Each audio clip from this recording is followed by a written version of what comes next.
Welcome back. You're watching the Cannabis Packaging Show. I'm here live with Ron, who got that amazing intro in the last episode by Bart. Well deserved. Ron, thanks for being on the show. Thank you. All right. This man deserves a round of applause. We love Ron, and he's going to drop some knowledge about displays and the types of displays, one, but I also want to talk about, and we can all collaborate on this, how can displays help boost your sales? How can displays, by using displays properly, help you get into dispensaries and increase your sales and get distribution for your products, which is a major challenge for any business. So let's start by talking about the different kinds of displays. Do you guys want to start with these, or do you want to? Sure, we can start with these.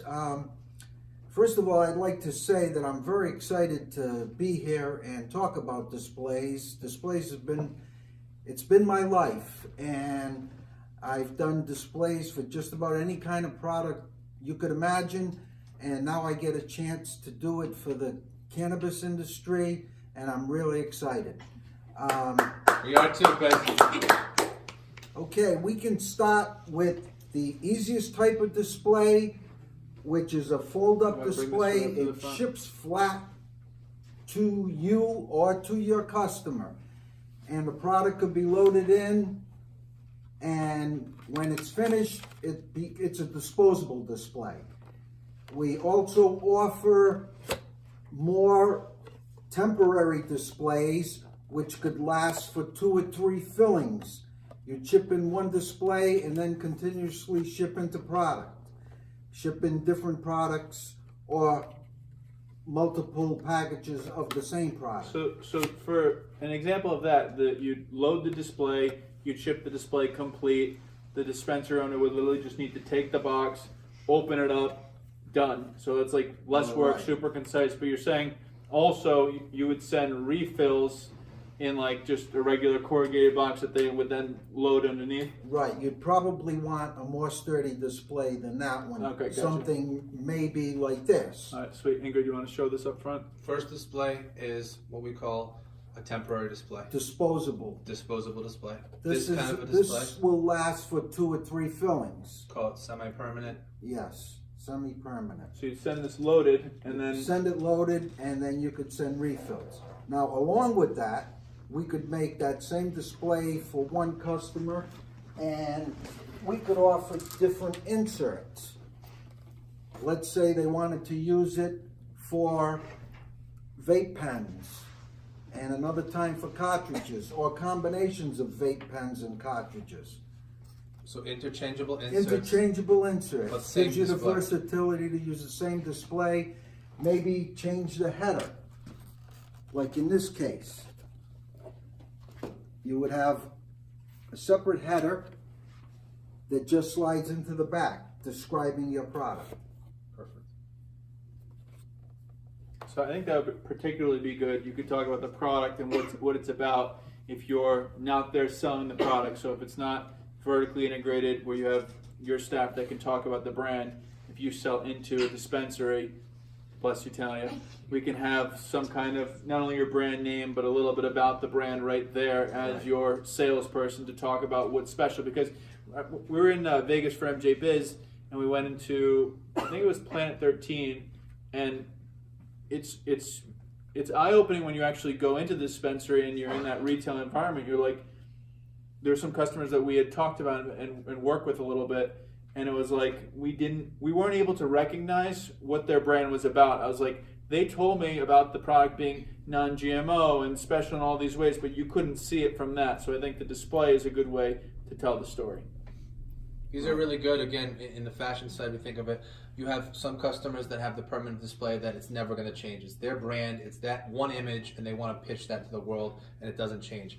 Other kinds, whether it's seasonal aspects of a business, when you're putting products in and out, whether it's you want to have a Christmas Day display that turns into a Mother's Day, but you don't want to have to interchange the entire flow of the store. Whether it's in the cannabis space, we have customers trying to show, let's say, strain of the month.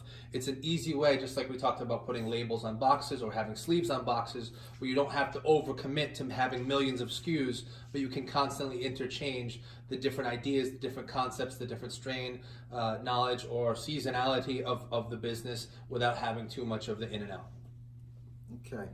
And I just wanted to point out here that we are fully capable of decorating the display any way you like, whether it's silk screen, printed, hot stamped, we can do all of those things. Same way your boxes look will be the same way your displays look. Come to one company, have it all completely color consistent. You want to make sure that brand is consistent. You don't have a certain shade of black on the display with a certain shade of black on the label with another shade of black on the box. That's really the key way to damage your brand. So keeping everything consistent in one space is very, very key. And then shipping it all together, save on logistics, make it easy for your dispensaries to put it all in one shop. Go to goodtemplepackaging.com. Right. All right. So another thing there, I'm thinking like for CBD brands as they start to push like huge deals throughout all 7-Elevens or throughout all Walmarts. I think traditional retail that you've done for so many years, where it's the display, you just literally unwrap it and drop it down. Right. Something that you've taught me over and over again that I just want to share that as a way to get distribution and make it easy for people to say yes to carrying your products. And the term for that is PDQ. It's pretty darn quick. All right. Open the package, put it on the shelf, it's ready to go. PDQ. Perforated PDQ. there, and you tear off the sides. Yeah, so that's actually, those would be, that would be like it would ship as a box, right? And then you Right. rip those little pieces off and it Yep. flips into a display. Fold into itself. All right, cool. So let's talk about Let's talk permanent. about the white one first. Okay, sweet. Ron's just taking the show over. That's what he Honestly, does, When you're baby. done Well, for it. I'm saving I the don't more blame him. expensive. The audience wants Fez. I get it. I'm just gonna get blocked right now. Okay. You're not the star of the This show is a anymore. sample of a more permanent display. Open cell, and you can continuously send product into the store and refill the display. Obviously, we can put graphics all over it or just the top sign, but this is a rotating, more permanent display than the corrugated ones we previously showed you. And again, talking about versatility, we have this loaded just completely on the shelves or all the boxes, but you can have one layer with boxes, you can have another layer underneath it, let's say with pegs, where you could have a hanging card, you can have another layer that's open that you can put all different items. Exactly. So very, very versatile, not stuck into one product line, but having one fixture that carries multiple product lines that you can just pop in the store and it'll have all your customers have a field day. Right. Could we remove this so I could say something? We understand that this is different in a dispensary. It's going to be different from traditional retail where someone's going and grabbing the product itself. It's going to be behind a glass or behind, maybe really even on the counter. But people are starting to experiment with displays as a way to upsell and put products in front of people that they might not have noticed anyway. So, wanted to fill that point in there. Okay, that's a good point.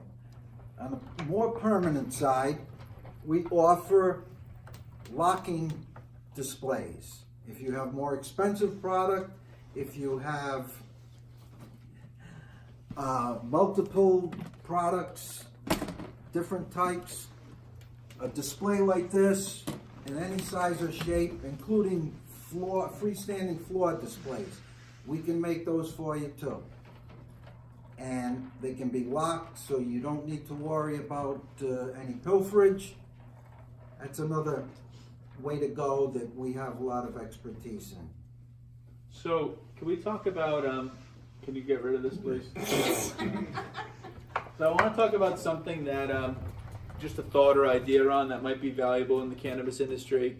In previous markets that you were a part of strategically, the idea was putting displays, I wonder if this could work for one of you guys, buying displays, paying for displays, and putting them into a dispensary environment where your brand is on the displays itself. So you create a nice fixture, a nice in-store experience, you pay for that, and in return for the ability to put all your product in it, or for the ability to put 50% of the product in it. Do you want to just emphasize a little more about that?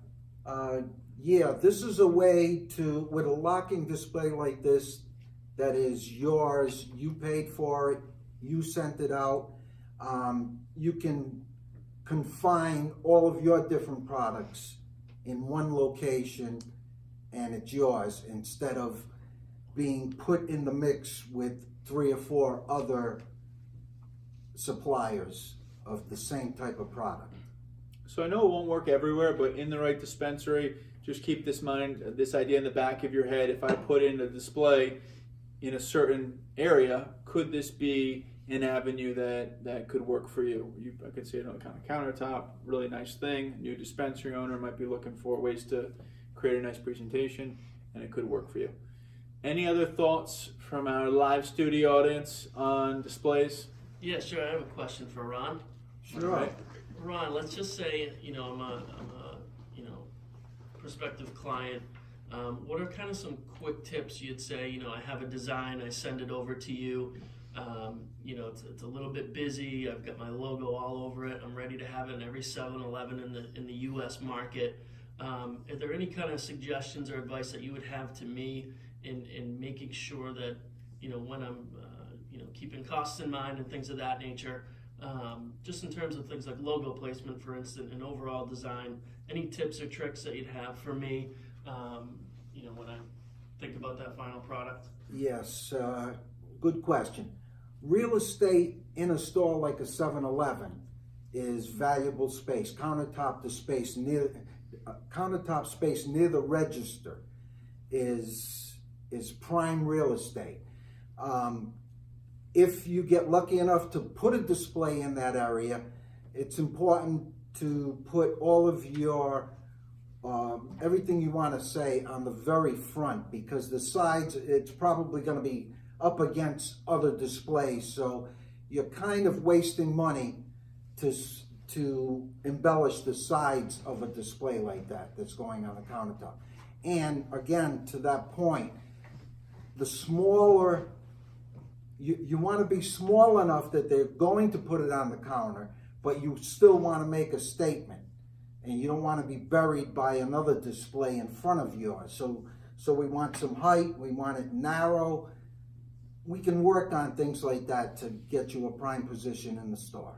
But that's one of the things we do, and we've mentioned it a lot, and it's very important when you're talking displays, is where is this thing going to end up? Exactly. Where is it ultimately going to be? Whether you're individually packaging your product or you're building a whole display, we want to know. We'll go into the stores with you. We'll talk about the countertop space we have, or is it an end cap? Where is it going to be? Should it be rotating? Should it be front facing? Should there be information on the sides and the back? How should we have it open? How should we have it closed? So ultimately making sure that, this is something people forget when they're developing. Where is this going to be? How is the customer going to receive this when they walk in the store? And how can you give the best message possible when they do have that in-store experience with you for the first time? We do store surveys to help you solve those kinds of issues. And with that being said, I'd like to thank Ron for being on the show, sharing some wisdom over the years. Hope you guys get something valuable out of that for displays. And we're ready for episode number 10 on exit bags, working with specialty packaging. Thanks for watching the Cannabis Packaging Show.